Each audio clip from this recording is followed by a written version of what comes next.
Si quieren ir buscando ya en 1 Juan, capítulo 3. Vamos a continuar estudiando como estamos haciendo la carta de 1 Juan. Lo vamos a hacer desde el versículo 4. Pero ¿por qué entonces es tan importante esto del bautismo? No solo por el hecho de obedecer el mandamiento del Señor Jesucristo, sino, como decía antes, es esa entrega total al Señor Jesucristo y decir: yo quiero vivir ahora para el Señor Jesucristo. ¿Puede un hijo de Dios pecar? O ahora que pasó por las aguas del bautismo, por ejemplo, ya no va a haber más pecado. Bueno, ¿cuántos interrogantes hay en cuanto a eso? Saben que cuando yo le pedí al Señor Jesucristo que sea mi Salvador, que fue en el año 1972, había un montón de dudas, a pesar que yo ya iba desde la escuela dominical, desde pequeñito venía a la iglesia. Aún recuerdo momentos vividos en que pensaba que era del Señor Jesucristo, habiendo levantado la mano cuando el maestro o la maestra o en alguna reunión invitaban a recibir a Jesucristo como Salvador, pero en realidad no lo tenía en mi corazón. Todavía no había hecho una entrega total. Después que entregué mi vida al Señor Jesucristo, pensé que no iba a pecar más, que Dios me iba a dar ese poder para no pecar más. Y qué desilusión ante el primer pecado. ¿Quién no va a pecar? Todos pecamos. Pero vamos a ver acá cómo Juan se esfuerza en aclarar este tema del pecado. Y el tema que yo le he puesto el título: 3 razones por las que un verdadero cristiano no practica el pecado. Y vamos a ver la diferencia entre pecar y practicar el pecado. Es lo que Juan se va a encargar de aclarar en este momento. Les invito entonces a que podamos estar leyendo. Empezamos desde el versículo 4. Dice así: todo aquel que comete pecado infringe también la ley, pues el pecado es infracción de la ley. Y sabéis que Él apareció para quitar nuestros pecados, y no hay pecado en Él, en el Señor Jesucristo. Todo aquel que permanece en Él no peca. Todo aquel que peca no le ha visto ni le ha conocido. Hijitos, nadie os engañe. El que hace justicia es justo, como Él es justo. El que practica el pecado es del diablo, porque el diablo peca desde el principio. Para esto apareció el Hijo de Dios, para deshacer las obras del diablo. Todo aquel que es nacido de Dios no practica el pecado, porque la simiente de Dios permanece en él. Y no puede pecar porque es nacido de Dios. En esto se manifiestan los hijos de Dios. ¿Y los hijos del diablo? ¿De qué forma se manifiestan? Todo aquel que no hace justicia y que no ama a su hermano no es de Dios.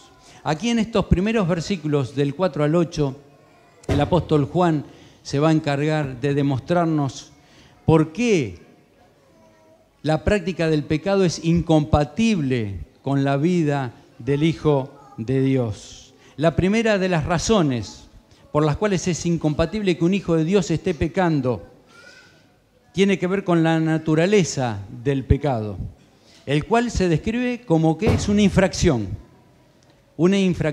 a la ley de Dios. ¿Cuál es la ley de Dios? Bueno, vemos en el Antiguo Testamento un montón de mandamientos que Dios nos da en su palabra, pero tenemos los 10 mandamientos, las más conocidas, los 10 mandamientos. Aún en Romanos nos dice que esos mandamientos han sido puestos por Dios en nuestra conciencia. Y uno dice, ¿en qué ser humano? ¿En todos los seres humanos? Todos los seres humanos, aún de niños, ya saben lo que es una mentira, lo que es un engaño, lo que es el pecado. De manera que equiparamos los dos. Infringir la ley es igual a pecar. Esto es lo que Juan está queriendo decir aquí. Es intercambiable la forma. Infringir la ley es pecar y pecar es infringir la ley. Santiago capítulo 2, versículo 10 dice: porque cualquiera que guardare toda la ley, pero ofendiere en un punto, se hace culpable de todos. Lo vemos al Señor Jesucristo frente al hombre rico. ¿Se acuerdan? Un joven rico que vino, ¿qué cosas debo hacer para ser salvo? Y el Señor le dice, bueno, obedece los mandamientos.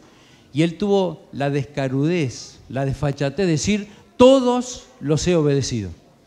Si ahora viniera y alguien me preguntara, Alberto, ¿vos has pecado?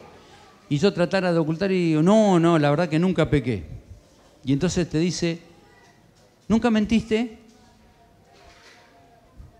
Todos somos pecadores. Tenemos los grandes hombres de Dios que, a pesar de ser fieles a Dios, ejemplo como hijos de Dios, por ejemplo Abraham. Abraham mintió diciendo que su esposa en realidad era su hermana. Tenemos a Moisés, quien también en un momento de que perdió la paciencia, enfurecido, desobedeció a Dios. Tenemos el ejemplo de David, quien pecó horrendamente, asesinando y cayendo en adulterio. Tenemos a Pedro, el gran apóstol, el número 1, si podríamos ponerle un título. Sin embargo, él negó 3 veces que conocía al Señor Jesucristo, habiendo vivido con él. Pero el pecado de estos grandes hombres de Dios no era una práctica diaria. Pero ellos sí cayeron en pecado. ¿Y cómo se quedaron? ¿Contentos, felices? No, se arrepintieron ante Dios y le pidieron perdón por haberle ofendido.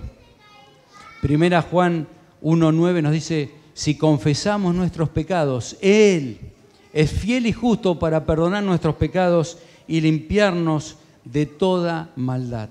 O sea que el hecho de pecar en estos grandes hombres de Dios no era una norma, no era una práctica diaria, sino que ellos anhelaban por todos los medios de poder ser fiel a Dios. La infracción de la ley no está significando aquí, Juan, que es el solo hecho de no conocer la ley o ignorar. Porque alguno puede decir, bueno, yo nunca leí la Biblia, nunca leí Éxodo, no conocía lo que eran los mandamientos.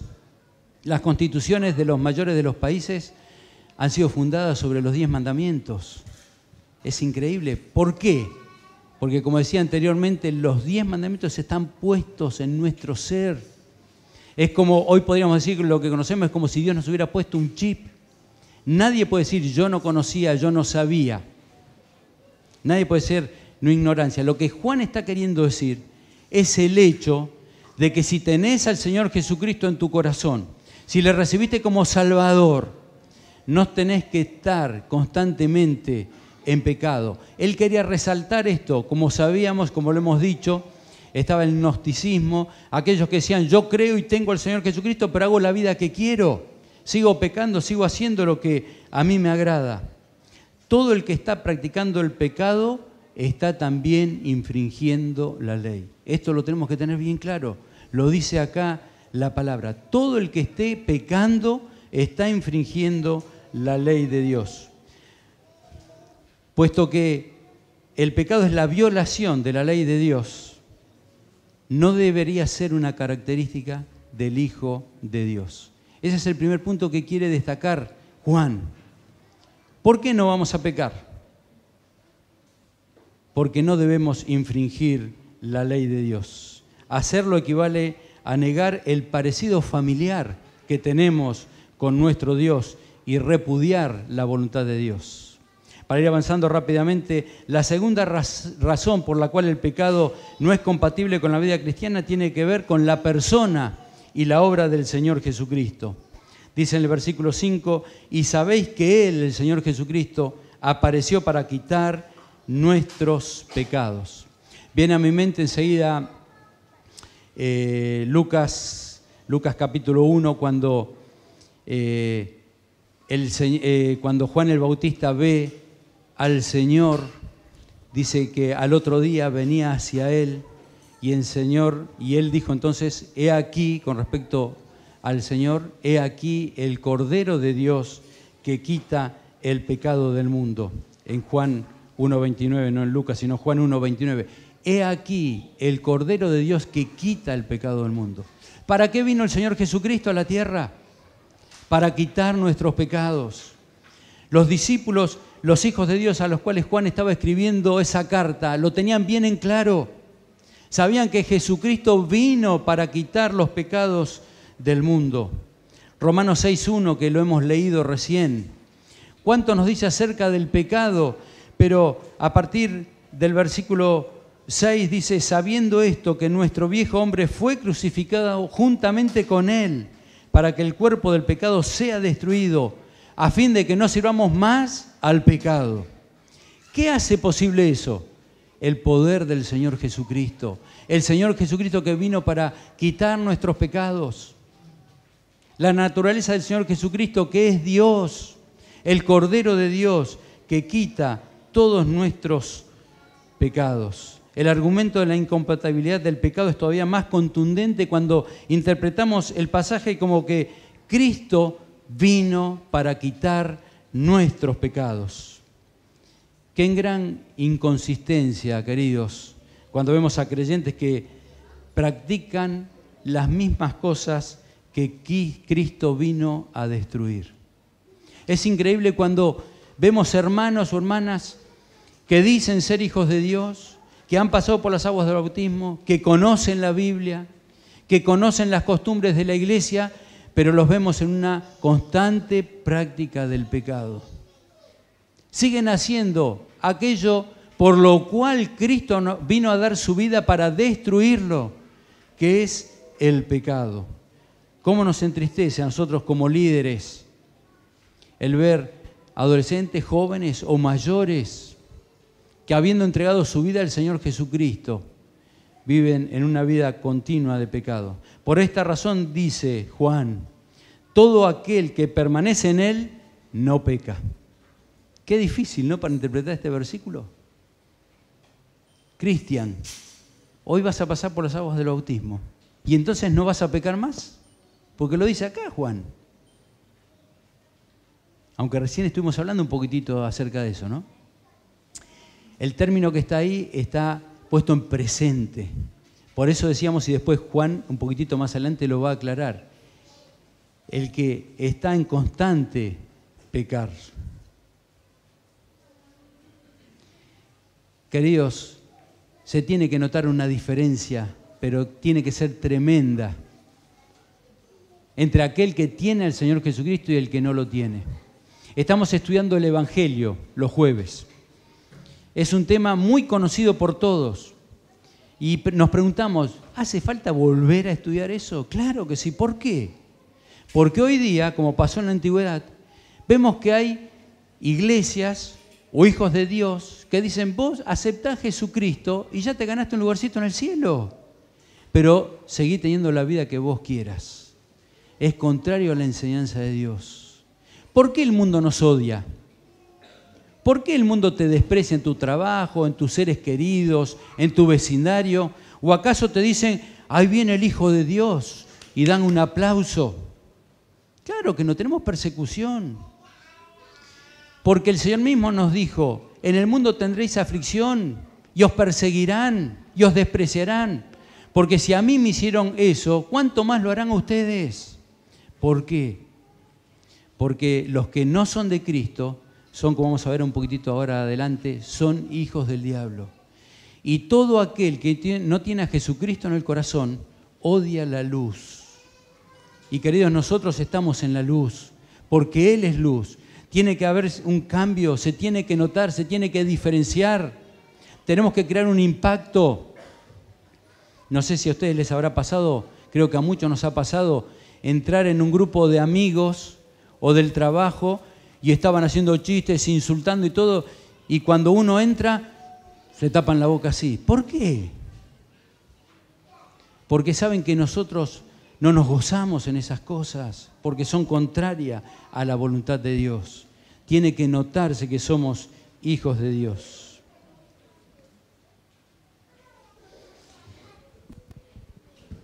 En otras palabras, el que conoce a Cristo será como Él.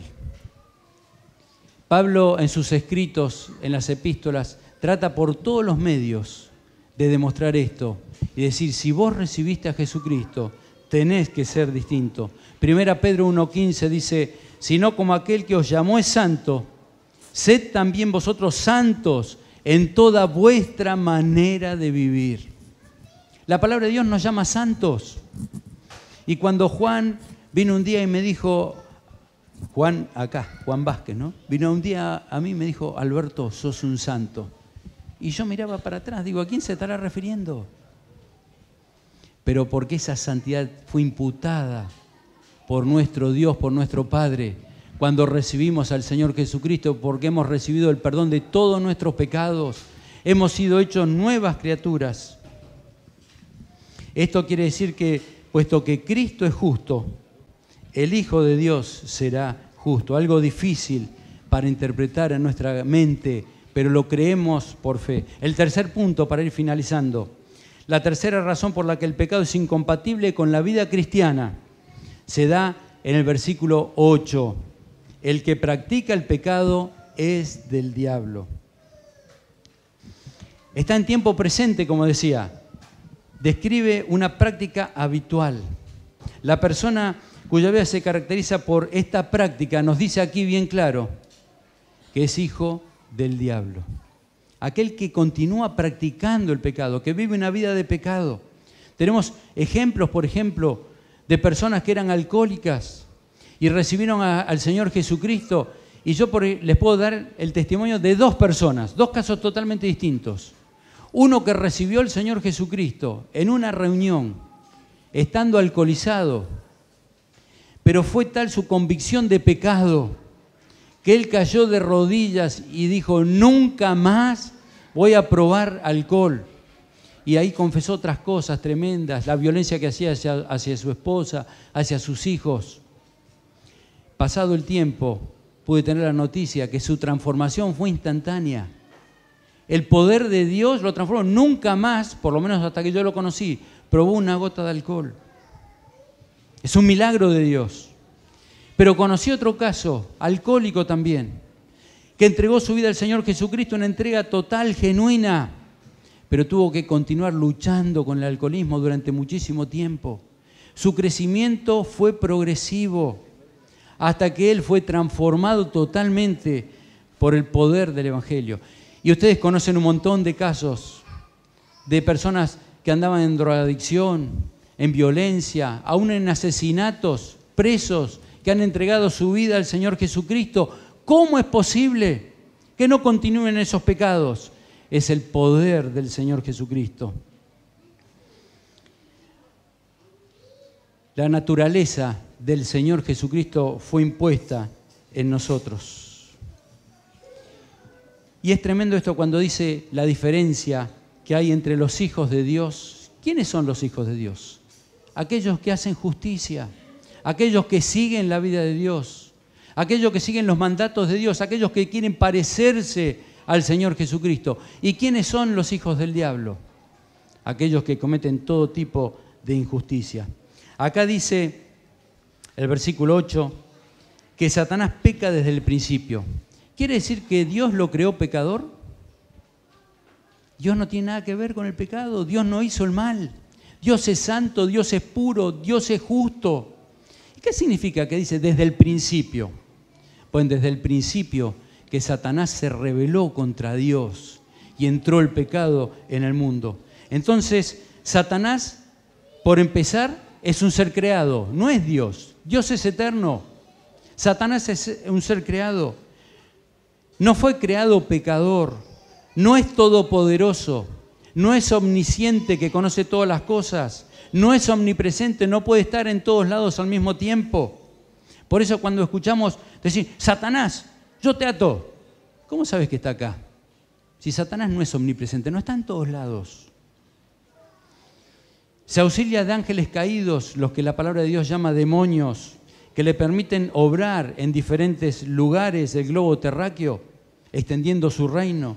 Satanás es un rebelde, era siervo de Dios y se quiso convertir en Dios, quiso ocupar el lugar de Dios.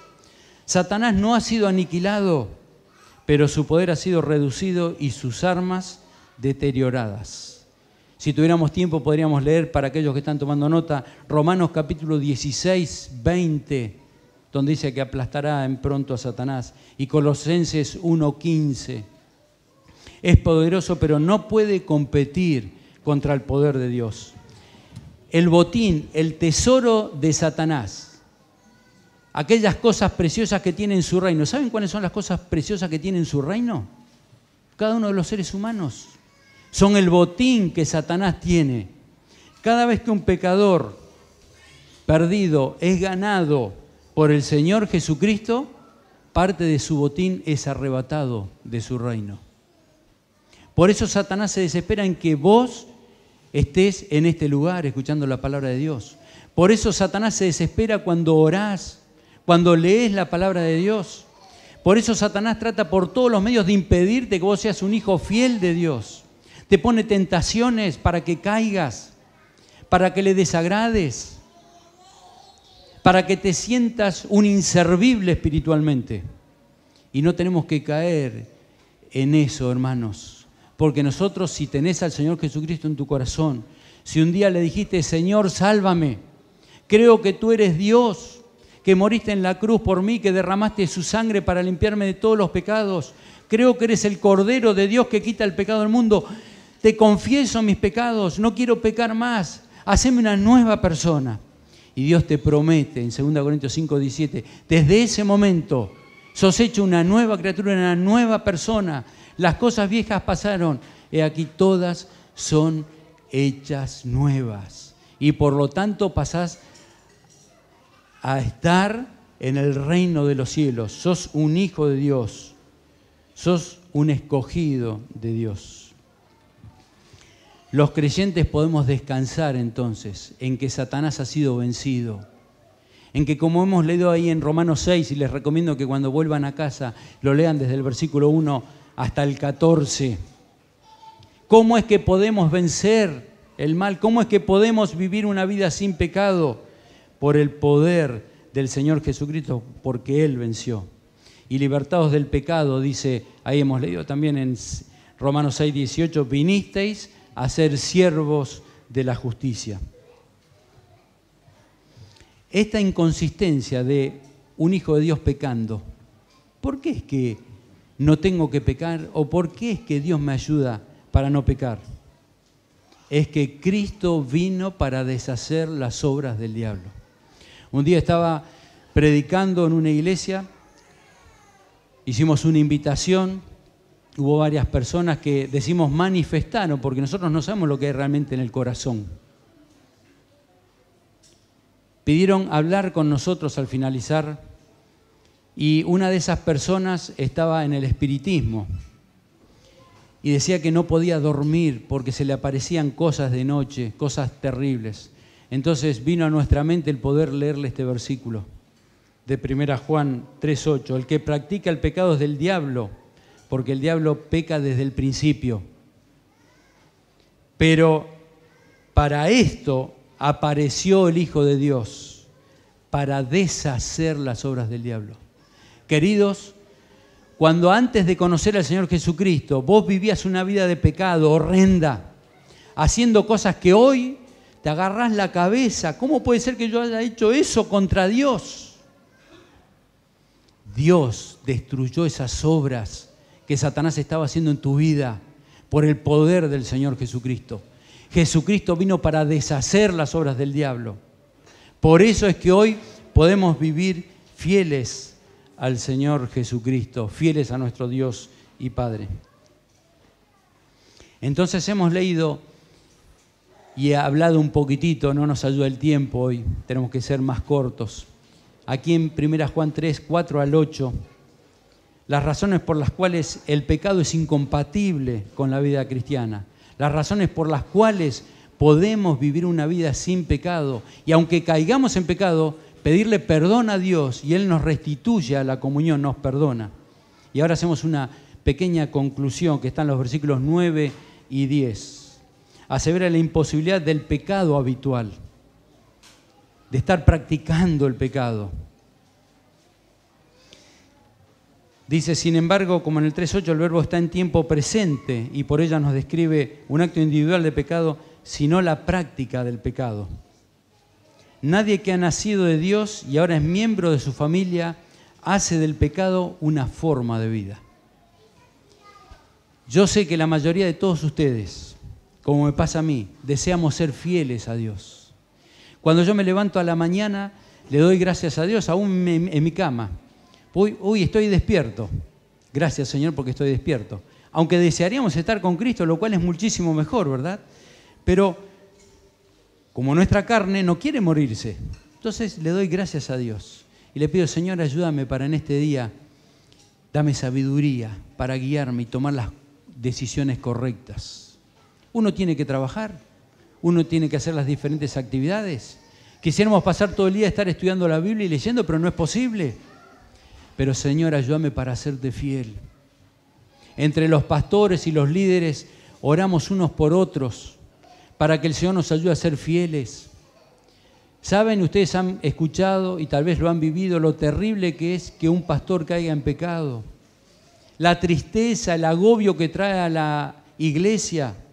Cómo Satanás aprovecha esto para llevarse un montón de miembros nuevamente al mundo.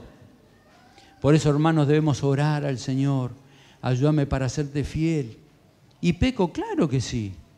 Claro que seguramente te he ofendido con una palabra incorrecta, un mal pensamiento, una mentira. Pero, hermanos, qué bueno que tenemos el Espíritu Santo de Dios. Eso hace la gran diferencia. El Espíritu Santo es una alarma que cuando vos cometés un pecado, mentís, empieza bip, bip, bip, bip, adentro. Te empieza a convencer que has pecado. Se empieza a entristecer y nos hace ver lo terrible que esto es para Dios. La razón por la cual esto es cierto, de que no pecamos más o no practicamos el pecado, nos lo dice acá, versículo 9. Todo aquel que es nacido de Dios no practica el pecado, porque la simiente de Dios permanece en él y no puede pecar porque es nacido de Dios. ¿Qué significa la simiente? Bueno, no tenemos tiempo para analizarlo, pero todos saben lo que es la simiente. Si pensamos en una semilla, es ese granito, algo misterioso que hay adentro, que lo ponemos, lo tapamos con tierra, le ponemos agua y al poquitito tiempo empieza a nacer una semilla. ¿Qué hablar de un bebé? Hoy tenemos a Alegra acá, la vamos a presentar hoy. Ya tiene, hoy es 1 mes y 2 días, más o menos 19, 20, 19, 1 mes y 2 días. ¿Cómo salió? ¿Cómo nació? Es algo misterioso, la simiente. Nosotros, queridos, cuando nos hemos entregado al Señor Jesucristo, somos simiente de Dios. Es el nuevo hombre espiritual, el nuevo Alberto, el nuevo Damián, el nuevo cada uno de ustedes, que no peca porque es espiritual, es eterno. Qué bendición, eso nos da la garantía, hermanos, de que es posible vivir para el Señor Jesucristo y serles fiel. Hay 2 familias en el globo terráqueo, 2 solas, 2 familias, o así, 2 familias. ¿Cómo 2 familias? Hay miles de familias. Hay 2 solas. La familia del diablo y la familia de Dios. No hay otra. No hay una intermedia. No hay uno, bueno, yo estoy un poquito con Dios y me gusta, qué lindo el mundo, y estoy un poquito con el mundo. No, no, no. O sos del diablo o sos de Dios. No hay un intermedio. ¿Cómo se llega a ser parte de la familia de Dios? Recibiendo al Señor Jesucristo, pidiéndole perdón de tus pecados. No hay otra familia. Dios nos lo muestra bien claro acá. Y hermanos, quisiéramos que hoy tengamos un desafío, aún a través de este bautismo también, tan precioso, tan hermoso, a vivir una vida plena para el Señor Jesucristo, de fidelidad, ser fieles a Dios. ¿Y qué pasó si caíste o si estás cayendo? Pedile perdón a Dios, pedile perdón a Dios. Cree firmemente que el Señor Jesucristo vino para deshacer las obras del diablo y Él va a deshacer las obras del diablo en tu vida. Y para terminar quisiera que podamos leer una porción, Efesios capítulo 2, que les invito a todos a buscarla. Lo voy a leer despacito para así ya concluir con esto. Efesios capítulo 2.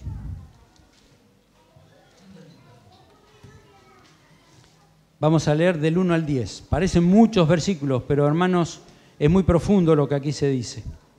Ustedes lo conocen, lo han escuchado un montón de veces. Y yo lo voy a ir despacito.